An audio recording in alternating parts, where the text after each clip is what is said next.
बचाओ बचाओ, कोई मुझे इस शेर से बचाओ। अरे मित्र, क्या ये आवाज तुम्हें भी सुनाई दे रही है? लगता है कोई मुसीबत में है। चलो, हमें उसकी मदद करनी चाहिए।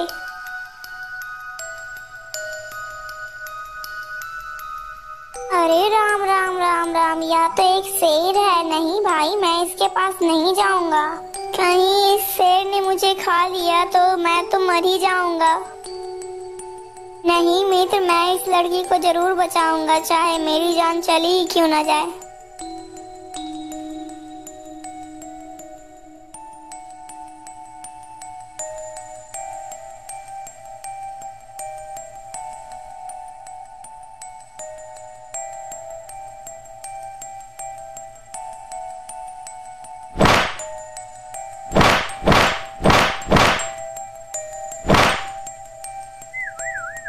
अरे वाह वाह, वो दोनों तो लड़ते लड़ते बहुत दूर निकल गए हैं। यही अच्छा मौका है लड़की की नजर में हीरो बनने का। चलो, चलकर जल्दी से उसे बचाता हूँ।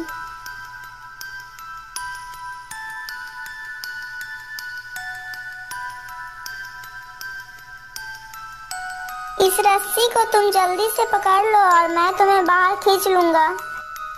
लेकिन वो शेर तो ऊपर ही है।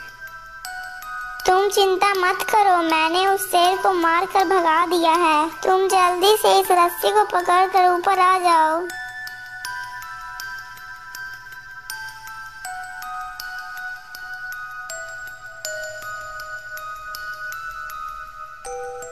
ये सारी चीजें उसी जंगल में एक रहने वाली बुढ़िया देख रही होती है कि कैसे उसका मित्र का श्रेय वो झूठा आदमी ले रहा था।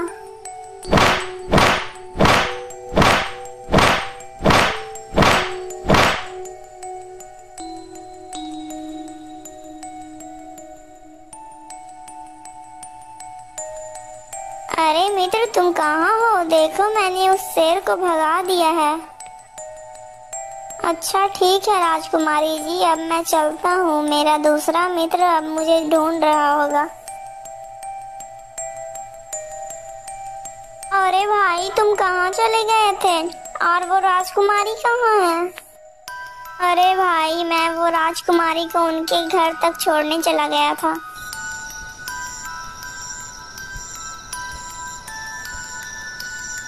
अब तो मुझे लगता है कि वो राजकुमारी मुझसे प्रेम करने लगी है। अब तो बहुत जल्दी ही वो राजकुमारी मेरी हो जाएंगी और मैं बहुत ही ज्यादा अमीर बन जाऊंगा।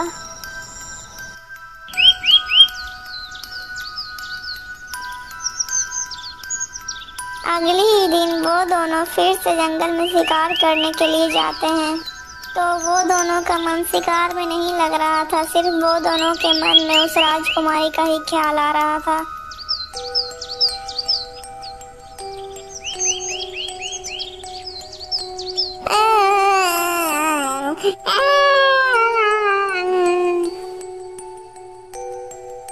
अरे भाई, ये रोने की आवाज कहाँ से आ रही है? चलो चलकर देखते हैं।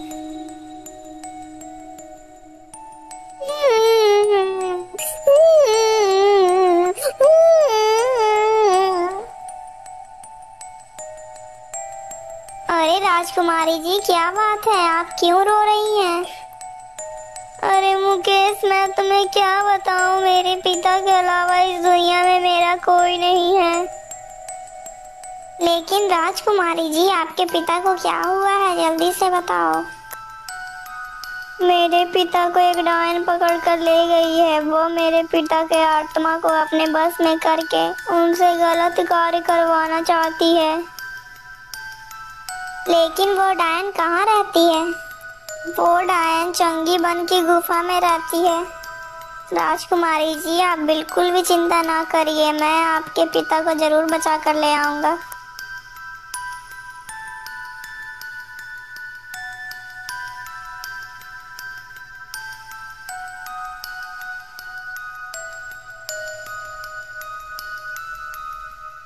दोनों मित्र उसी गुफा के पास पहुंच जाते हैं।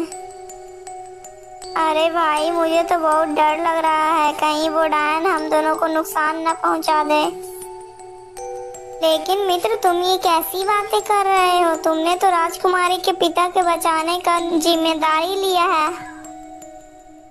अरे मित्र, मैंने तो सिर्फ झूठा दिखावा किया था। मैं गुफा के अंदर नहीं जाऊंगा।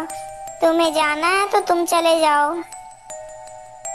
कोई बात नहीं मित्र, तुम यहीं पर रुको, मैं राजा को बचाकर ले आता हूँ।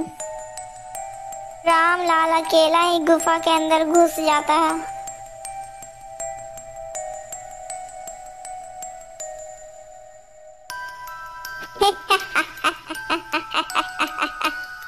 अब तो मैं इसकी आत्मा को अपने बस में कर इसे प्रेत बनाऊंगी।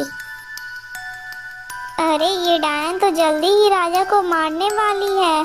मुझे जल्दी ही कुछ करना होगा। तभी रामलाल पीछे से जाकर उस डायन को एक डंडे से उसके सर पर मारता है। तभी वो डायन वहीं मर जाती है और रामलाल राजा को बेहोशी की हालत में वो उसे गुफा से बाहर निकालता है।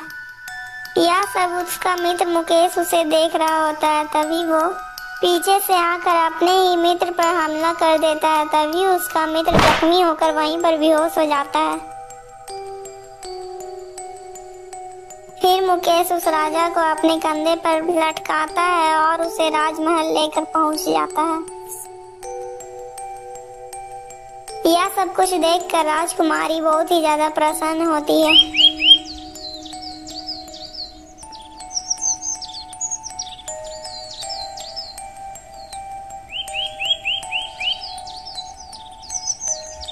वाह पुत्र वाह, तुम तो बहुत ही ज्यादा बहादुर हो। जो काम हमारे सैनिक नहीं कर पाए वो तो तुमने कर दिखाया। इसलिए हम अपनी पुत्री का विवाह तुमसे करना चाहते हैं। सैनिकों, जाओ और पूरे राज्य में घोषणा कर दो कि राजा अपनी पुत्री का विवाह कर रहा है। सभी लोग हमारी पुत्री के विवाह में आकर उसे आशीर्वाद अवश्य दें। अरे रुक जाइए, यह विवाह नहीं हो सकता।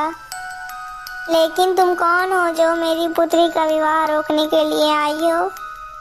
क्योंकि महाराज, ये आदमी एक नंबर का धोखेबाज तथा लालची है। फिर वो बूढ़ी महिला सारी कहानियां राजा को सुनाती है। महाराज, यदि आपको मेरे बात पर भरोसा नहीं है तो हमारे घर चलकर देख लीजिए। इसका मित्र घायल अवस्था में हमारे घर में पड़ा हुआ है। यह सब सुनकर राजा के होश उड़ जाते हैं। तो फिर जब राजा इस सब बातों की पुष्टि करने के लिए जाता है तब वो देखता है कि यह सब सारी बातें सच हैं। सैनिकों, इस धोखेबाज आदमी को फांसी पर चढ़ा दिया जाए। फिर राजा अपनी पुत्री का विवाह रामलाल के साथ कर देता है। दोस्तों, आपको ये वीडियो कैसी लगी? अगर अच्छी लगी तो प्लीज वीडियो को लाइक करके चैनल को सब्सक्राइब कर दीजिएगा। और हाँ दोस्तों, इस वीडियो का पार्ट 1 हमारे चैनल में है, आकर जरूर देखिएगा। और दोस्तों, आपको इस कहानी से क्या शिक्षा मिली कमेंट करके जरूर बताइएगा।